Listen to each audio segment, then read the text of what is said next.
Hi hello friends, welcome to నా cricket. నేను Harsha. Match number 49 SRH versus Punjab Kings match చూసుకుంటే మాత్రం మనకు వచ్చేసి హైదరాబాద్లోని ఉప్పల్ స్టేడియంలో మ్యాచ్ అయితే జరగబోతుంది. చూసుకుంటే వెదర్ చాలా చాలా ఇంపాక్ట్ అయితే చేయబోతుందా అంటే ఎస్ చేయబోతుందని చెప్పొచ్చు. టాస్ గెలిచి ఏం చేయాలనేది ఈ వీడియోలో చర్చించుకుందాం. సో ఈ గొడుగు ఎందుకు తెచ్చాను అనేది వీడియోలో ఎక్కడన్నా ఒక దగ్గర చెప్తాను. సో ఖచ్చితంగా నోట్ చేసుకోండి, మీకు ఆల్రెడీ అర్థమైపోయి ఉంటుంది. బట్ అందుకే సింబాలిక్గా ఇదైతే తెచ్చుకున్నాను. సో పక్కనైతే పెట్టేశాను. సో ప్రివ్యూలోకి అయితే మనమైతే వెళ్ళిపోదాం. అండ్ చూసుకుంటే చెప్పినట్టు టాస్ చాలా చాలా కీలకంగా అయితే మారబోతుంది. వెదర్ అంతా ఇంపాక్ట్ అయితే చేయబోతుంది అని చెప్పొచ్చు. దాని గురించి అయితే మాట్లాడుకుందాం. లాస్ట్ మ్యాచ్ చూసుకుంటే డీసీ వర్సెస్ సిఎస్కే మ్యాచ్లో మనం చెప్పినాం టాస్ గెలిచి ఏం చేయాలి, చేసింగ్ ఎంచుకోవాలి, సిఎస్కే మ్యాచ్ గెలుస్తుందని పోస్ట్ టాస్ అప్డేట్లో చెప్పడం జరిగింది. అదే జరిగింది. చాలామంది కూడా ఈ మ్యాచ్ బౌలర్లు డీసీ స్ట్రాంగ్గా ఉన్నారని చాలామంది చెప్పినట్టు మన కామెంట్స్లో చేస్తున్నారు. సో మన ప్రిడిక్షన్ చూసుకుంటే లాస్ట్ 15 మ్యాచెస్లో 11 ప్రిడిక్షన్స్ కరెక్ట్ అవ్వడం జరిగింది. సో ప్రతి మ్యాచ్లో మనం పోస్ట్ టాస్ పెడతాము. మళ్ళీ చెప్తున్నాం, మనం ఎలాంటి బెట్టింగ్ యాప్స్ని ఎంకరేజ్ చేయము. జస్ట్ ఇది నాలెడ్జ్ అండ్ నా టాలెంట్ని షోకేస్ చేసుకోవడానికి మాత్రమే అని చెప్పొచ్చు. సో చూసుకుంటే మాత్రం ప్రిడిక్షన్స్ అద్భుతంగా జరుగుతుంది. అండ్ ఆల్సో ఈ మ్యాచ్లో ఏం జరగబోతుంది, అండ్ ఆల్సో పిచ్ ఏ విధంగా బిహేవ్ చేయబోతుంది, ప్లేయింగ్ లెవెల్లో ఏమైనా చేంజెస్ ఉన్నాయా, బలహీనత, లాస్ట్లో విజయ అవకాశాల గురించి మనమైతే ప్రిడిక్షన్ గురించి అయితే చెప్పబోతున్నాను. సో మీరు ఏం చేయాలి, యాజ్ ఎ సబ్స్క్రైబర్గా మీరు జస్ట్ సబ్స్క్రైబ్ చేసి వీడియోని ఫుల్గా చూడడం, లైకులు కొట్టడం అండ్ ఆల్సో నన్ను సపోర్ట్ చేయడం సరిపోతుంది. మళ్ళీ చెప్తున్నా, మనమైతే ఎలాంటి బెట్టింగ్ యాప్స్ని ఎంకరేజ్ చేయము. So SRH versus Punjab Kings మ్యాచ్లో ఏం జరగబోతుందో చూద్దాం. ఫస్ట్ వచ్చేసి వెదర్ చెప్పిన గొడుగు కూడా ఎందుకు సింబాలిక్గా పట్టుకొచ్చిన అంటే ఈ మ్యాచ్, మళ్ళీ చెప్తున్నాను, ఈ మ్యాచ్ అబండన్ అయ్యే అవకాశాలు కూడా ఉన్నాయి.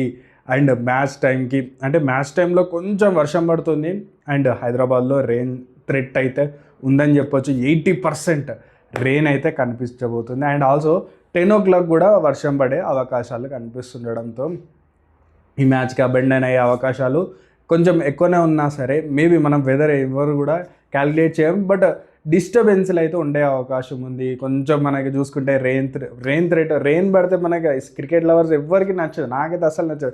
ఎందుకురా రెయిన్ పడుతుంది ఈ మ్యాచ్ అని అయితే నాకైతే అనిపిస్తుంది.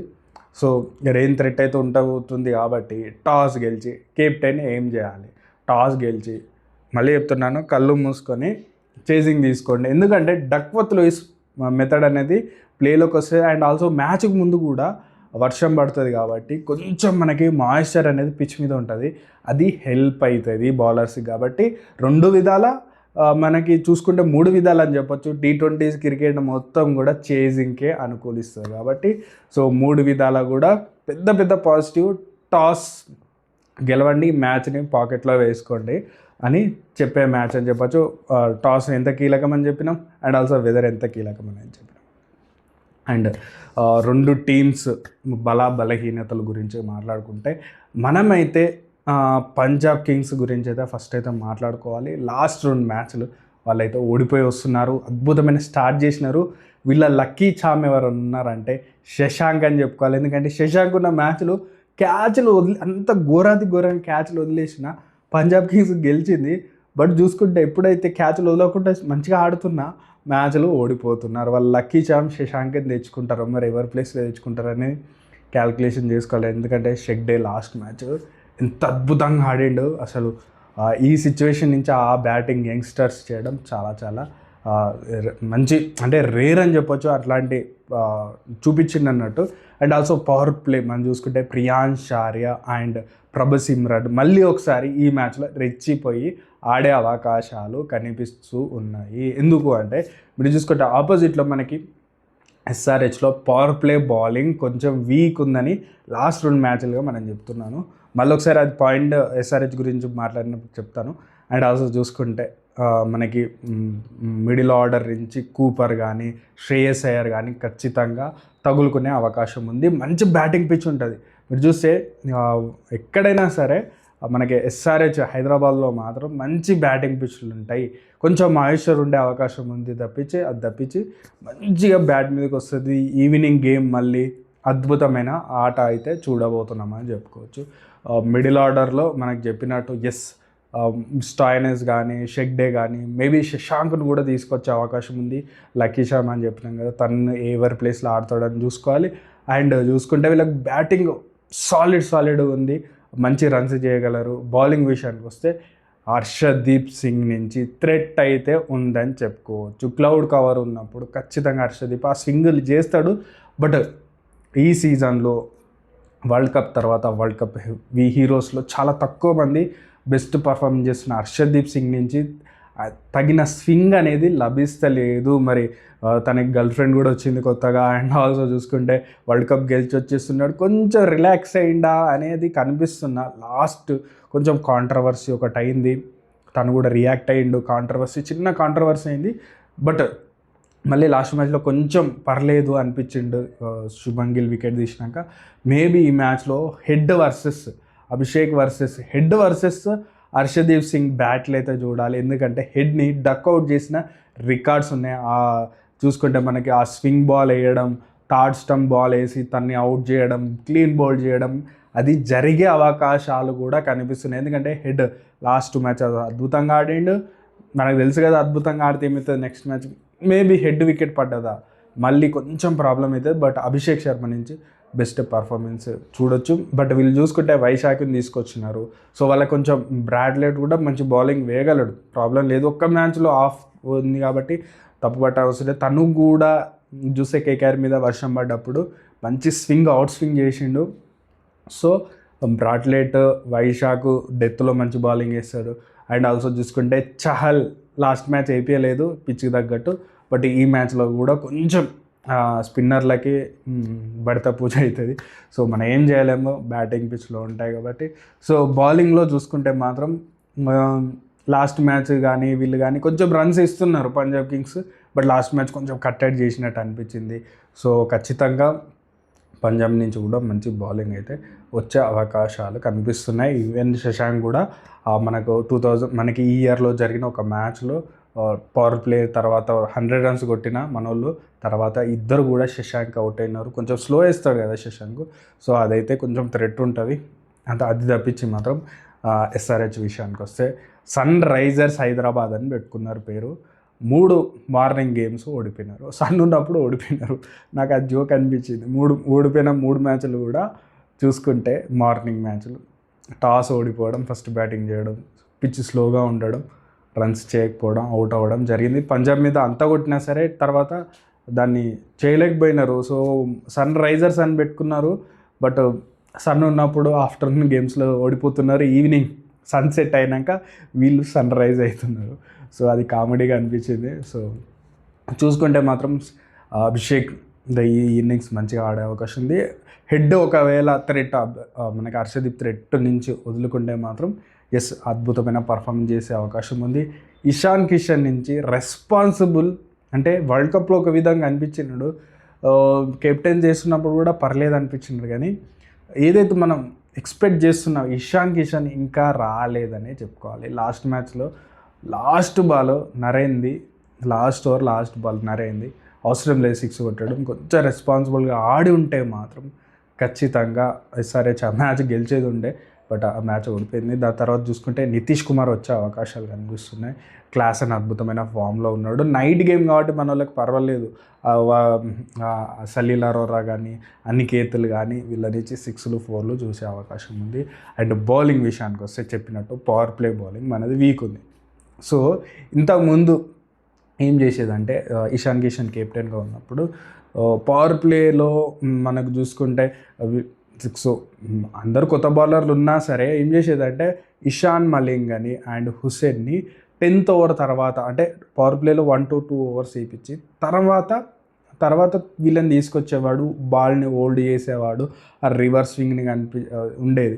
బట్ ఇప్పుడు చూసుకుంటే ఇషాన్ మలింగ్ అని పవర్ ప్లేలో వేయించడం అండ్ ఆల్సో నితీష్ని కూడా చాలా లేట్గా తీసుకురావడం, ఆ రివర్స్ స్వింగ్ని పట్టుకోలేకపోతున్నారు. కెప్టెన్స్ కమిన్స్ వచ్చిన తర్వాత ఈ ప్రాబ్లం అయితే ఎస్ఆర్హెచ్లో కనిపిస్తుంది. అందుకే మనం చూసుకుంటే పవర్ ప్లే బౌలింగ్ వీక్ ఉంది కాబట్టి ఇషాన్ మలింగ్ అని వేయించడం. దాని తర్వాత ఏమవుతుంది, ఇషాన్ మలింగ్ రివర్స్ స్వింగ్ని వచ్చినా సరే అది ఆ ఓవర్స్ పడవు కదా. మీరు చూసుకుంటే లాస్ట్ మ్యాచ్లో మన మన పర్పుల్ పటేల్ని తీసుకొచ్చినారు, హర్షల్ పటేల్. నాకు అర్థం కాలేదు.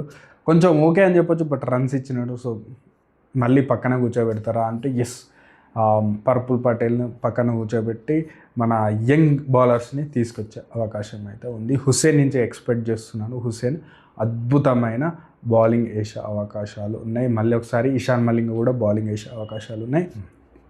అండ్ ఆల్సో శివాంగ్ నుంచి మంచి బౌలింగ్ చూడొచ్చు. అండ్ ఆల్సో ఎక్స్ట్రా స్పిన్నర్ అవసరం లేదు, ఒక స్పిన్నర్ తోటి కమిన్స్ సరిపోతాయి. నితీష్కి పవర్ ప్లే బౌలింగ్ ఇవ్వాలి.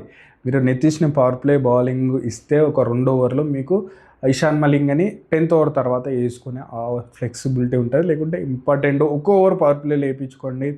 అండ్ ఆల్సో చూసుకుంటే హుస్సేన్ ఒక ఓవర్ వేయించుకొని మధ్యలో గ్యాప్ పెట్టి తర్వాత తీసుకోండి. కమిన్స్ వచ్చేసి మిడిల్ ఓవర్స్లో ఎక్కువ వేస్తాడు కాబట్టి పవర్ ప్లేలో ఎవరు వేస్తారు అనేది చాలా చాలా ప్రాబ్లమేటిక్గా మారుతుందని చెప్పుకోవచ్చు. యంగ్ బౌలర్స్ తోటి వెళ్ళే అవకాశం ఉంది.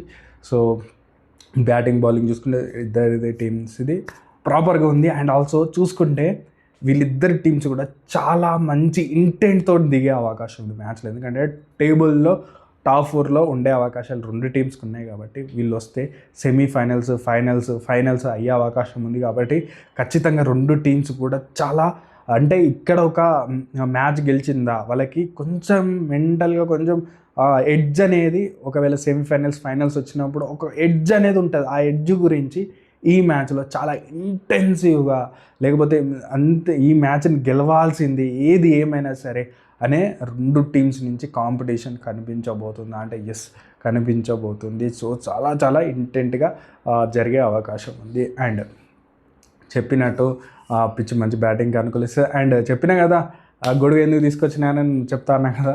సో చూసుకుంటే ఈ మ్యాచ్కి రెయిన్ థ్రెట్ అయితే చాలా ఎక్కువ ఉంది. మ్యాచ్ అబాండన్ అయ్యే సిచ్యువేషన్స్ ఎక్కువ ఉన్నాయి. బట్ డిఎల్ఎస్ మెథడ్ వచ్చే అవకాశం ఉంది. చాలా తక్కువ ఓవర్స్ అవుతుంది కాబట్టి టాస్ గెలిచి ఏం చేయాలి, చేజింగ్ ఎంచుకోవాలి. సో మన ఫేవరెట్ సెగ్మెంట్ విన్ ప్రెడిక్షన్ విషయానికి వస్తే మాత్రం ఎస్ఆర్హెచ్ రివర్స్ స్వింగ్ అయితే ఈ మ్యాచ్లో లభించేది. ఎందుకంటే అవుట్ఫీల్డ్ వెట్గా ఉంటుంది కాబట్టి ఓల్డ్ కాదు బాల్. సో అదే విధంగా ఉండడం ఎస్ఆర్హెచ్కి అయినా సరే పంజాబ్ కింగ్స్కి అయినా సరే ఈక్వల్ విన్నింగ్ ఛాన్సెస్ ఉన్నాయి. బట్ టాస్ చాలా క్రూషియల్గా మారబోతుంది. టాస్ గెలిచి చేజింగ్ చేయండి, మ్యాచ్ని గెలవండి. సో మళ్ళీ అంటే రెయిన్ ఉంది, మనం ఏం చేయలేము. T20స్లో చేజింగ్ టీంకి ఎక్కువ విజయ అవకాశాలు ఉంటాయి. దానికి తోడు మనకి 2 ఉన్నాయి, డక్వర్త్ లూయిస్ వస్తుంది. అండ్ ఆల్సో చూసుకుంటే ఫస్ట్ కొంచెం మాయిశ్చర్ ఉండే అవకాశం ఉంది. మ్యాచ్కి ముందు కూడా వర్షం పడుతుంది కాబట్టి ఖచ్చితంగా ఆ స్వింగ్ అనేది లభిస్తుంది ఇనిషియల్గా. కాబట్టి 2 టీమ్స్ కూడా టాస్ గెలిచి కళ్ళు మూసుకొని మేము చేజింగే చేస్తాం. ఈవెన్ ఎస్ఆర్హెచ్ కూడా టాస్ గెలిచి మేము ఫస్ట్ బ్యాటింగ్ ఎందుకంటే ఫస్ట్ బ్యాటింగ్ చేసి ఎస్ఆర్హెచ్ ఏ విధంగా కొడుతుందో తెలుసు. బట్ స్టిల్ ఇది డక్వర్త్ లూయిస్ వస్తుంది, ఓవర్స్ తగ్గిపోతాయి కాబట్టి చేజింగ్ ఎంచుకున్న టీంకే విజయావకాశాలు ఎక్కువ ఉంటాయి.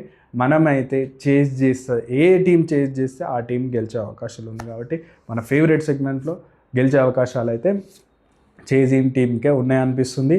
సో మ్యాచ్ టైంకి వర్షం పడకపోకుండా, లేకపోతే క్లౌడ్ లేకుండా ఏమైనా సిచ్యువేషన్ జరగవచ్చు సడన్గా. బట్ మనం ఇప్పటివరకు చెప్పిన ఏ వెదర్ కండిషన్ కూడా కరెక్ట్గానే ఉంది. అండ్ డ్యూ ఫ్యాక్టర్ రాదు. సో రెయిన్ పడుతుంది కాబట్టి డ్యూ ఫ్యాక్టర్ అసలు రాదు. కాబట్టి సో మనమైతే చేజింగ్ చేసే టీంతోటే వెళ్తున్నాం. సో చేజింగ్ టీం గెలుస్తుంది అనుకుంటున్నా.